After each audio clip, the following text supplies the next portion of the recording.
Hello प्यारे बच्चों। आज हम क्लास 12th का चैप्टर नंबर 10 वस्त्र एवं परिधान के लिए डिज़ाइन पढ़ेंगे। और हमारा आज का टॉपिक है कलर्स, यानी कि रंग। रंग हमारे जीवन में बहुत ही इम्पॉर्टेंट होते हैं और आप भी देखते हो बिना कलर्स वाली जो चीज़ें होती हैं वो बहुत ही नीरस हमें दिखाई देती हैं। और हम खुद भी कभी कोई फीका कपड़ा या कोई कलर ऐसा डल लगे हमें, तो हमें खुद भी वो कैसा लगता है, बहुत ही उदासीन लगता है। तो चलो हम आज अपना अपना चैप्टर शुरू करते हैं। वस्त्र एवं परिधान के लिए डिज़ाइन डिज़ाइन डिज़ाइन अध्ययन के आधार पर। डिज़ाइन के आधार पर बेटा हमारे पास दो डिज़ाइन होते हैं। एक तो होता है हमारे पास संरचनात्मक डिज़ाइन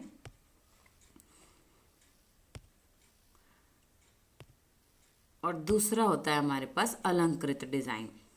संरचनात्मक डिज़ाइन बेटा वो डिज़ाइन होते हैं जिनके मूल रूप पर, मतलब कि कैसा कैसा होता है वो कपड़ा, जो कोई भी कपड़ा जो हम लेते हैं खरीदते हैं, उनके मूल रूप पर निर्भर करता है कि उस पर हमें किस प्रकार की कोई सजावट उस पर हमें नहीं करनी होती।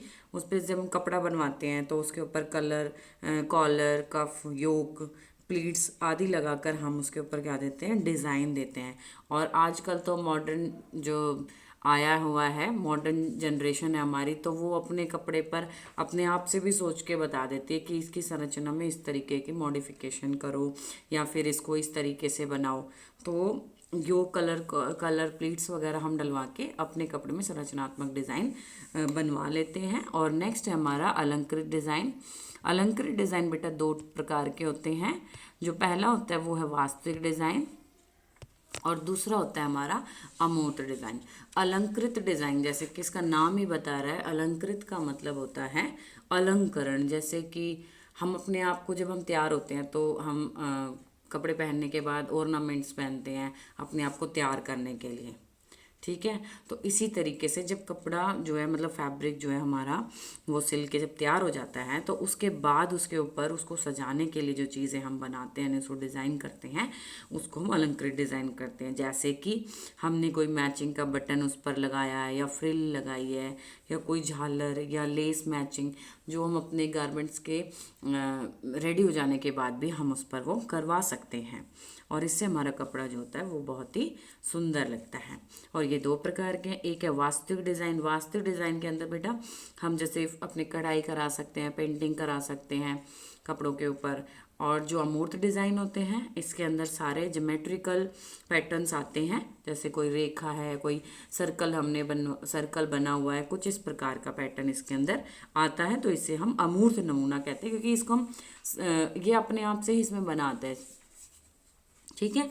नेक्स्ट है डिज़ाइन के मुख्य कारक, तत्व एवं सिद्धांत। तो डिज़ाइन के मुख्य कारक बेटा, सबसे पहले जो तत्व हैं उसमें है रंग।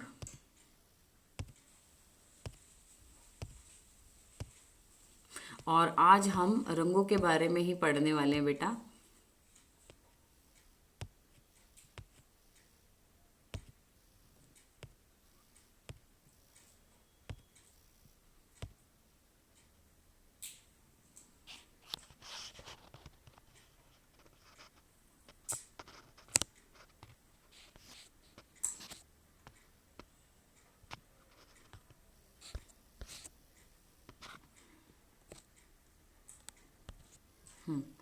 आज हम रंगों के बारे में पढ़ने वाले हैं बेटा।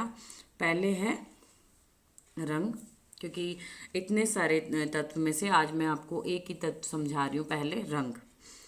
रंग जैसे कि मैं पहले आपको बता चुकी हूँ कि हमारी ज़िंदगी भी बिना रंग कैसी है, उदासीन है। तो रंगों का महत्व हमारी ज़िंदगी में बहुत है, क्योंकि रंग हम जहाँ हमें खुशी प्रदान करते हैं, आनंद देते हैं, शांति देते हैं, वहीं पे ही हम उनका इस्तेमाल कहीं उदासी में भी करते हैं। रंगों का महत्व हमारे परिधान में बहुत ही ज़रूरी है, क्योंकि कभी भी हम कोई कपड़ा खरीदने जाते हैं या कोई ड्रेस खरीदने जाते हैं तो हमारे मन में कोई कलर होता है कि ये कलर वाला कपड़ा हमें खरीदना है, या ऐसा हमारे पास नहीं है। उसके बाद अब मैं आपको बताने जा रही हूँ रंगों की विशेषताएं। रंगों की विशेषताओं में ह्यू जो पहला है वो है हमारा ह्यू। ह्यू क्या होता है बेटा, ये कितने सारे कलर्स आपको दिखाई दे रहे हैं ना, जितने भी यहाँ पे कलर्स, तो इसमें इन कलर्स के नाम को, इन कलर्स के नाम को हम क्या बोलते हैं, ह्यू बोलते हैं बेटा, ठीक है। और कलर्स के जितने भी कलर्स हैं इनका जो भी नाम होगा उसको हम क्या बोलेंगे, ह्यू बोलेंगे, ठीक है। नेक्स्ट है हमारा मूल्य। मूल्य में हम दो प्रकार की चीज़ें पढ़ते हैं, टिंट और शेड। सबसे पहले मूल्य बता देती हूँ। मूल्य होता है रंग का हल्कापन और गाढ़ापन, यानी कि जब भी हम वस्त्र खरीदने जाते हैं तो आपको उसमें मतलब कपड़ों में आपको दिखाई देता है, कपड़े आपको डार्क कलर के भी दिखाई देते हैं और लाइट कलर के भी कपड़े दिखाई देते हैं, तो वो उसका क्या होता है, मूल्य होता है। क्योंकि रंगों को जब हल्का बनाने के लिए उसमें शुद्ध रंग क्या मिलाना पड़ता है, सफ़ेद रंग मिलाना पड़ता है उसके अंदर, तो उसको हम क्या बोलते हैं, टिंट कहते हैं।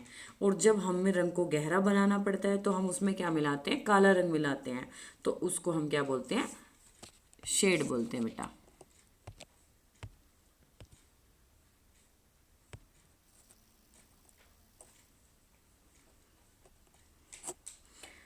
नेक्स्ट बेटा हमारी तीव्रता।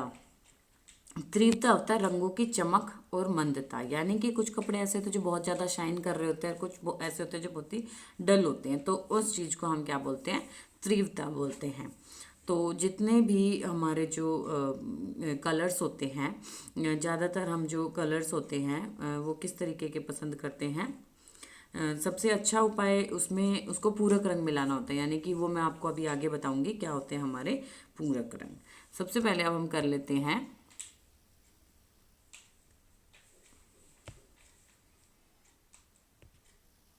रंगों का वर्गीकरण।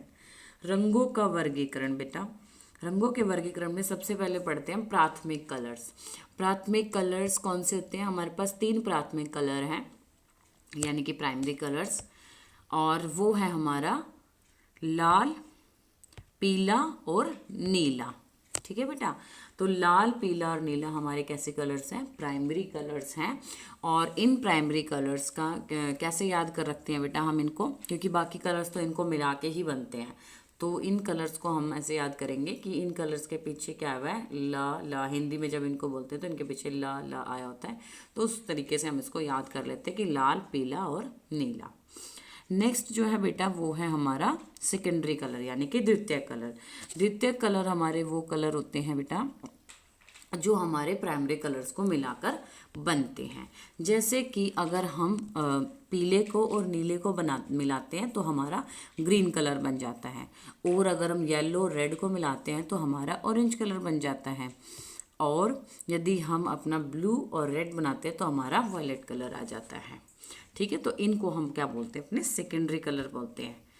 नेक्स्ट जो है वो हमारा टर्सरी कलर, यानी कि तृतीयक कलर, जो इन प्राइमरी कलर्स और सेकेंडरी कलर्स को मिलाकर बनता है, उनको हम तृतीयक कलर कहते हैं।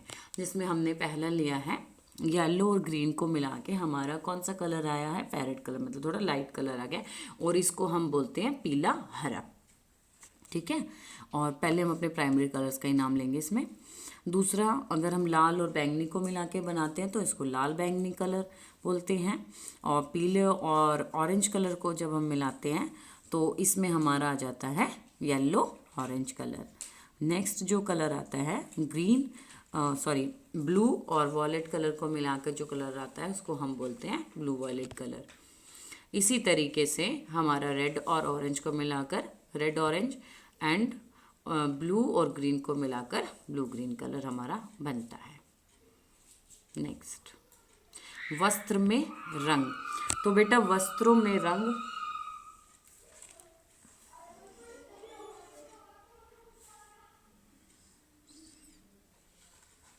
वस्त्रों में रंग बेटा रेशों के निर्माण के दौरान यानी कि हम कपड़े पहनते हैं, उसमें हम देखते हैं कि हमारे कपड़ों में बहुत सारे कलर्स हो रखे होते हैं। ठीक है, कलर होते हैं, कलर वाले प्लेन कलर वाले भी होते हैं, और किसी पे कोई डिज़ाइन बना होता है कोई फ्लावर का, तो सब में अलग अलग रंग भी भरे होते हैं। तो यहाँ पे मैं आपको जो बताना चाहती हूँ वो ये है कि रेशों के निर्माण के दौरान कलर, यानी कि जब जब जो होता है सबसे पहले रेशा बनता है, जैसे कि आप यहाँ पे पिक्चर में भी देख रहे हैं, यहाँ फैक्ट्री में रेशे को कलर किया जा रहा है। तो यानी कि जब हम उसको, जैसे कपास है, कपास को हम खेतों से तोड़ निकाल कर लाते हैं, जब खेतों में से तोड़ के लाते हैं तो उसके बाद उसको साफ़ किया जाता है, और फिर लास्ट में जो उसका प्रोसेस उसको डाई किया जाता है। तो उस डाई को इस प्रकार से करते हैं जैसे पिक्चर में दिखाया गया है। और ये एक महंगी प्रक्रिया है बेटा, क्योंकि रेशो के निर्माण के दौरान इसमें बहुत ज़्यादा जो होती है इसकी लागत आती है, तो इस वजह से ये एक महंगी प्रक्रिया है, और ये बहुत कम उसमें की जाती है, क्योंकि विशेषकर कोई ऐसा डिज़ाइन बनाना है कोई बहुरंगी रेशे वाला, तब हम इन रेशों को जो है रंगा जाता है। नेक्स्ट जो है वो है धागे के निर्माण के दौरान। धागे के निर्माण में जैसे अभी आप पिक में देख रहे हैं, धागे अलग अलग कलर्स के हैं। तो जब धागे, यानी कि रेशों से हमारा धागा ही बनता है, हमने पहले भी पढ़ चुके हैं हम 11th में भी कि किस तरह से वस्त्र बनता है। उसी तरह से रेशे लेने के बाद जब धागा बनता है तो धागे के दौरान भी हम इनको धागों को रंग सकते हैं। और धागों को रंगते दौरान ये विधि भी थोड़ी महंगी है बेटा, और इसमें जो है जरी वाले कपड़े, जिकार्ड पैटर्न, इन धागों को बुना जाता है, और ये जो पैटर्न वाले कपड़े होते हैं ये भी महंगे होते हैं। ठीक है, और धागों की रंगाई व बंधाई करने पर एक सुंदर पैटर्न जो है हम अपने फैब्रिक पे बना सकते हैं। मतलब हमारे फैब्रिक में अपने आप ही वो कलर आ जाएगा जब हम इन धागों को रंग लेंगे। नेक्स्ट है बेटा वस्त्र के निर्माण के दौरान। जब वस्त्र निर्माण, यानी कि जब हमारा एक थान देखते हो ना आप जाके मार्केट में, कि थान बोलते हैं उसको, तो वो एक तरह के एक कलर से रंगा होता है पूरा का पूरा।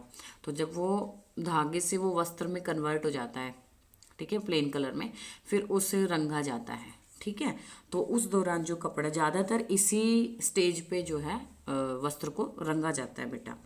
ठीक है, और इसी से ये जो रंगना है यही सबसे ज़्यादा अभी प्रचलित है हमारा। और जो इसके बाद हम इसमें बाटिक या बांधनी, जैसे कि हमने आपको चुन्नी डाई वगैरह करवाई थी, तो इस स्टेज पे आके जैसे आप लोग प्लेन चुन्नी लेके आते हो वाइट कलर में, फिर उसके बाद हम उसमें कलर्स मतलब कलर करते हैं ना, उसको रंगते हैं, तो वो इसी स्टेज पर आकर होता है। नेक्स्ट बेटा वस्त्र के निर्माण के उपरांत, यानी कि जब हमारे कपड़े, हमारा गारमेंट बन चुका है उसके बाद हमें उसको कलर करना है। तो यहाँ पे आप जैसे देख रहे हो कई टी शर्ट्स वगैरह बन चुकी हैं, उसके बाद हमने उस पर, और ये कौन सा डिज़ाइन है, बांधनी का ही डिज़ाइन हमने इस पर बनाया हुआ है इन टी शर्ट्स पर। तो वस्त्र के उपरांत भी हम कपड़ों को रंग सकते हैं, और उसी तरह उसके बाद हम उस पर गोटा लगा कर या और तरीके से भी हम इसको अट्रैक्टिव बना सकते हैं। नेक्स्ट है हमारा बेटा रंग योजनाएं अथवा रंगों में सुमेल। सबसे पहले बेटा संबंधित योजनाएं। जो संबंधित योजनाएं होती हैं, रंग योजना में तो बहुत सारे कलर्स आते हैं, जैसे कि मैंने आपको अभी दिखाया था, प्राइमरी कलर, सेकेंडरी और टर्सरी सारे कलर्स होते हैं, उन्हीं से ही मिला के जो कलर्स बन जाते हैं। उसके बाद सबसे पहले इसके अंदर आता है संबंधित रंग योजनाएं, जिसके अंदर हम सबसे पहला पॉइंट जो पढ़ेंगे वो है एक वर्णी रंग योजना। एक वर्णी रंग योजना होती है बेटा मोनोक्रोमेटिक, इसमें एक ही रंग का यूज़ किया जाता है। अब जैसे कि पिंक कलर है तो पिंक कलर का सूट, पिंक कलर की सलवार और पिंक की दुपट्टा, ये हो जाएगा। या फिर ये भी हो सकता है कि डार्क कलर का सूट है पिंक का, लाइट कलर पिंक की सलवार है और लाइट कलर का ही दुपट्टा है, कुछ इस टाइप से उस योजना को हम एक वर्णी रंग योजना कहते हैं। नेक्स्ट है हमारी आवर्णी रंग योजना। आवर्णी रंग योजना में बेटा उदासीन रंगों का उपयोग किया जाता है। और उदासीन रंग कौन से होते हैं हमारे, काला, सफ़ेद और जो हमारा भूरा कलर होता है, ग्रे कलर, वो भी हम उदासीन रंगों में ही रखते हैं। ठीक है, नेक्स्ट है हमारा विशिष्टतापूर्ण उदासीन रंग। विशिष्टतापूर्ण उदासीन रंग योजना होती है जिसके अंदर इस रंग योजना में बेटा एक सामान्य रंग और एक उदासीन रंग, यानी कि जो कलर्स हमने बनाए हुए हैं, और उदासीन कलर जैसे कि मैंने आपको अभी बताया ही था, काला, सफ़ेद और भूरा कलर जो हमारे उदासीन रंग होते हैं, एक वो कलर और एक हमारा सामान्य कलर को मिलाकर इस रंग योजना का निर्माण किया जाता है। और जो नेक्स्ट है हमारी वो है अनुरूप रंग योजना। अनुरूप रंग योजना में बेटा एक रंग योजना में रंग चक्र के दो या तीन रंग जो होते हैं, जो मतलब आसपास के रंग जो होते हैं उनका उपयोग किया जाता है, एक या दो रंगों का, ठीक है। और अक्सर अगर इसमें तीन से ज़्यादा अगर हम रंगों का मिलाव करते हैं तो उस योजना के खराब होने की ज़्यादा संभावना बढ़ जाती है, तो इसीलिए ज़्यादा से ज़्यादा हम दो या तीन रंगों का इसमें इस्तेमाल करते हैं। यहीं पर ही बेटा अब हम अपने राइट साइड देखते हैं विषम योजनाएं। विषम योजना में सबसे पहले आता है पूरक रंग योजना। जो पूरक रंग योजना होती है बेटा, उसके अंदर हम क्या करते हैं, रंग योजना यानी कि जो रंग चक्र मैंने अभी बनाया था उसमें से दो रंगों का उपयोग करते हैं। और जो जो रंग जो होता है चक्र में कैसे होता है, एक दूसरे के ठीक सामने होते हैं। इसमें ठीक सामने होने का मतलब हुआ जैसे कि लाल और हरा, जो उसके सामने वाला कलर होता है वही वाला कलर। पीले के सामने कौन सा कलर है, बैंगनी कलर, तो जो उसके ठीक सामने वाला कलर होगा वो हम इसमें लेंगे, ठीक है। तो इसको हम बोलते हैं कॉम्प्लीमेंट्री कलर स्कीम भी हम इनको कहते हैं। नेक्स्ट है हमारा बेटा इसमें दोहरा पूरक रंग योजना।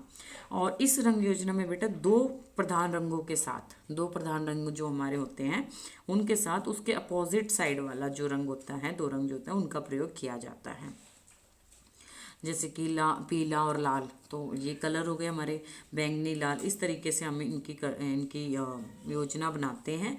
और इसके अंदर जो होता है बेटे चारों रंग जो होते हैं ये समान तीव्रता या मूल्य वाले हमें नहीं लेने होते। समान तीव्रता और मूल्य आपको पता चल गया ना, तो रंग गाढ़ा ना फीका होना चाहिए, ना ही ज़्यादा चमक वाला और ना ही ज़्यादा डल होना चाहिए, मतलब हमें उसका कंट्रास्ट अच्छे से करना है। उसके बाद जो नेक्स्ट है बेटा वो है हमारा विभाजित पूरक रंग योजना। विभाजित पूरक रंग योजना बेटा इस योजना के अंदर एक रंग के साथ उसके सामने वाले रंग को छोड़कर आसपास, जैसे अभी हमने पहले पढ़ा था ना कि उसके सामने वाला रंग हमें लेना है, यहाँ पे क्या करना है, जो भी कलर हम ले रहे हैं उसके सामने जो रंग चक्र में उसके सामने जो रंग आ रहा है उसके अगल बगल वाले रंग हम उसमें से चूज कर सकते हैं। तो उसको स्प्लिट हो गया, मतलब जो सामने वाला उसको छोड़ के हमने अगला लिया है तो क्या हो गया, इसको हम स्प्लिट कॉम्प्लीमेंट्री कलर स्कीम भी कहते हैं।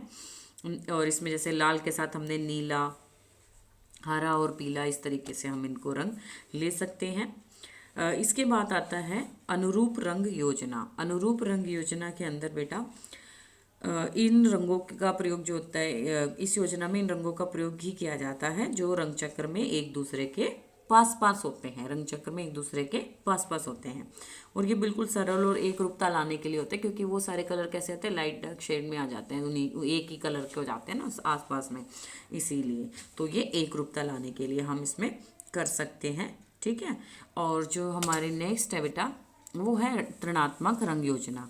ऋणात्मक रंग योजना में क्या होता है, हम तीन रंगों का प्रयोग किया करते हैं जो रंग चक्र में एक दूसरे के समान दूरी पर होते हैं। समान दूरी पर जैसे हमने सबसे पहले प्राइमरी कलर्स रखे थे लाल पीला नीला, तो वो एक दूसरे से समान दूरी पर अलग थे, ऐसे हमने सेकेंडरी कलर्स को अलग करें, तो जो समान दूरी पर एक दूसरे के क्या हो, अलग दूर दूर हो एक दूसरे से, तो इस योजना को हम ऋणात्मक रंग योजना कहते हैं। ओके बेटा, नेक्स्ट है हमारी स्लाइड जो है वो है संरचना अथवा बुनावट, यानी कि कलर्स में ही जब नेक्स्ट जो हमारा आता है वो यही आता है कि अब कपड़े की संरचना कैसी है जिसको हमने रंगा है, और उसे किस उसमें बुना गया, जैसे हमने अपने लैब पे वीव्स भी सिखाई थी, तो उसकी बुनावट किस उसमें। तो सबसे पहला जो आता है वो है खुरदरा और मोटी संरचना वाला कपड़ा।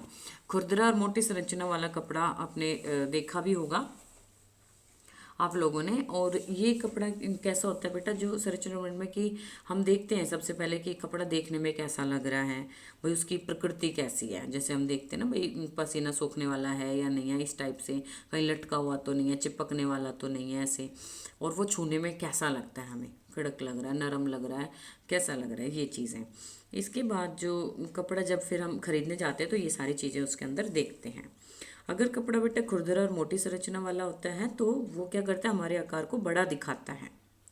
तो अगर कोई पतला व्यक्ति होता है तो वो इसको कोई छोटा होता है या पतला होता है तो वो इसको यूज़ कर सकते हैं इस कपड़े को, और इसके अंदर हमारे शरीर की रेखाओं को छुपा देता है। और ज़्यादा ठंड में हम मोटे कपड़े का ही इस्तेमाल करते हैं क्योंकि ये हमें गर्माहट देते हैं, ठीक है बेटा। नेक्स्ट जो है हमारा वो है मध्यम और नरम कपड़ा, जो ज़्यादातर हम उपयोग करते ही हैं, ठीक है। ये रेखाओं को उभारता भी है और इसी प्रकार के संरचना वाले कपड़े जो है हम प्रयोग में लाते हैं आजकल। नेक्स्ट जो है वो है बेटा हमारा पतले, मुलायम और चमकदार कपड़े। ज़्यादातर बेटा ये कपड़े हम शादी, पार्टी या विशेष अवसरों पर ही पहनते हैं इन कपड़ों को, क्योंकि ये जो कपड़े होते हैं बेटा ये प्रकाश को परिवर्तित भी करते हैं और हमारे आकार को बढ़ने का आभास भी दिलाते हैं। ठीक है, ओके, थैंक यू बेटा।